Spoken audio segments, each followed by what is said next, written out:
nag-trending at marami talagang mga netizens ang gustong makarinig ng iba't ibang mga panig ng dalawang magkakampo.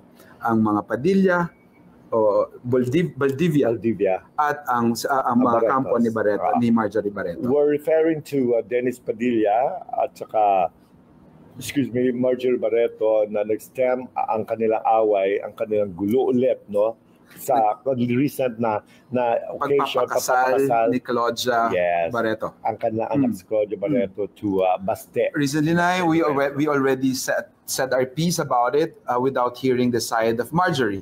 Then bigla nagpa-interview ulit si Miss Marjorie Barreto, and finally she spoke at nagsalita na we didn't talk about this. All these we never talk about whatever na meron tayo. Magkwento tayo na. She spoke a mouthful. Talagang chronologically ay nasabi niya lahat ng gusto niya sabihin. Alam mo, ngayon ko lang narinig, ngayon ko lang nalaman na si Marjorie pala ay battered wife.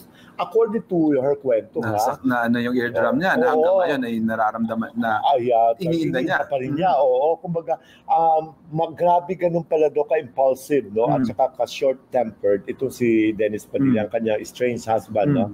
Of 18 years na, whatever. Tapos nga, tatlo yatang anak niya, no? Si Julia, si Claudia, at saka si Leon. Only boy. Ngayon ay matagal hindi nagsalta si Marjorie. Finally, we heard her sa interview sa kanya ni kaibigang OG Diaz, no? At nasabi niya lahat.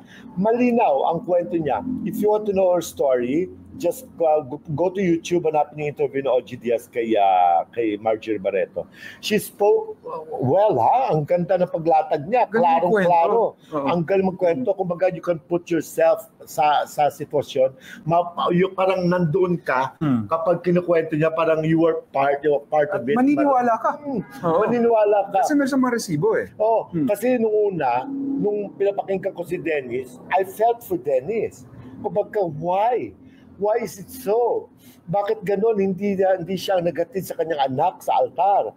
Though si Marjorie, hindi rin naman, though may portion doon na kahit paano ay naiakay niyang kanyang anak doon. No? Pero